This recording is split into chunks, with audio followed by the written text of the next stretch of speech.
We're here in the National Mall, Washington, D.C., steps away from the Washington Monument, here for the Second Amendment rally. Here with Mr. Paul Helmke of the Brady campaign. Sir, it's good to talk to you. Well, thank you for talking to me. I know, of course, we are on very different sides of the issue, but like we were talking to Peter Ham earlier, it's at least we can be cordial, and you get your point of view, our point of view. Now, when you send your stuff out, you're probably sending it to people who agree with you. So you get the chance now to talk to people who vehemently disagree with you in certain levels. So talk to our listeners and our viewers. What would you like to say to them directly that you have issues with? One of the things I try to get across to people is that with gun rights, as with all rights, come the idea that there are responsibilities, and particularly with guns, that there are risks. And while I think we make it too easy for dangerous people to get guns in this country, and we need to strengthen some laws to keep dangerous people from getting guns, I also want legitimate gun owners, and I know a lot of them and fully support them. They need to know the risks and responsibilities that come with guns. I was a mayor for 12 years in Fort Wayne, Indiana. I saw too often mistakes that happen with good people. When guns are misused, when guns aren't secured, when guns get stolen, when someone gets drunk, when someone gets angry. Those are the sorts of things I'm trying to deal with. I'm not anti-gun. I'm for gun responsibility. I'm for realizing the risks, and I'm for making sure that we don't keep our laws so weak that we see more deaths and more injuries. What do you think about this rally in particular? Tell us about this rally, and I know you quarrel with the date of April 19th. You quarrel with the history behind that date, of course. But tell me what this rally means to you.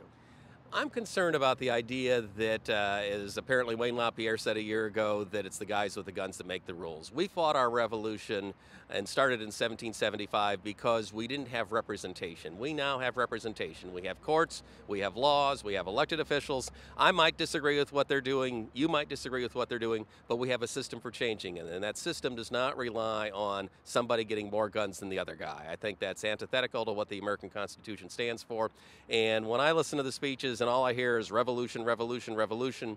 It takes me back to the late 60s when I was an activist trying for responsibility in those days. We don't need guns into this mix. We need more people voting. We need more people speaking out. We need more people active. But guns is not the answer to those issues.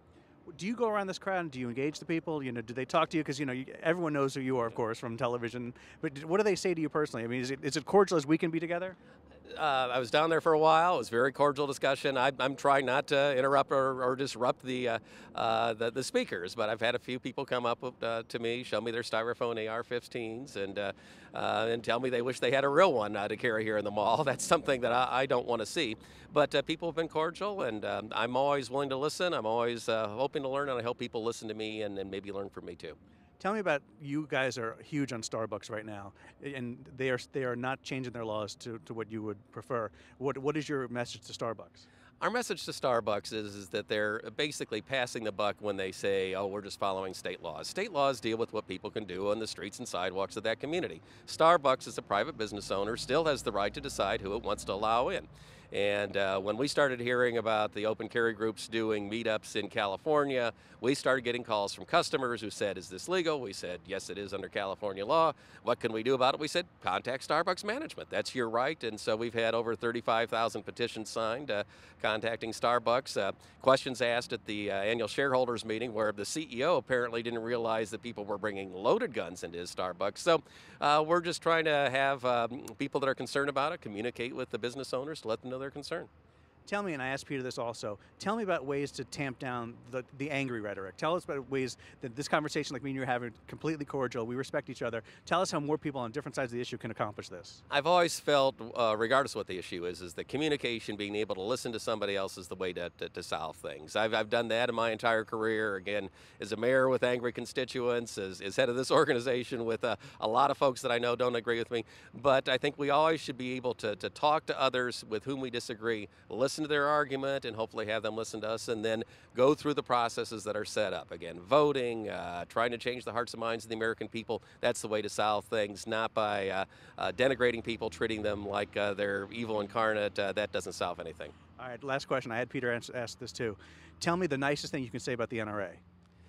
They gave me my pro-marksmanship and marksmanship badges back in 5th, 6th grade when I was learning how to shoot, and I was so impressed by those that I've kept them all those years and still have them. The NRA of 2010. The NRA of 2010, I think, needs to listen more to its members and not advance a political agenda here to push more guns in more places for more people without the realization that there are risks and responsibilities that go with guns. Well, Helmke, appreciate the talk. Thank Okay, you, sir. thank you.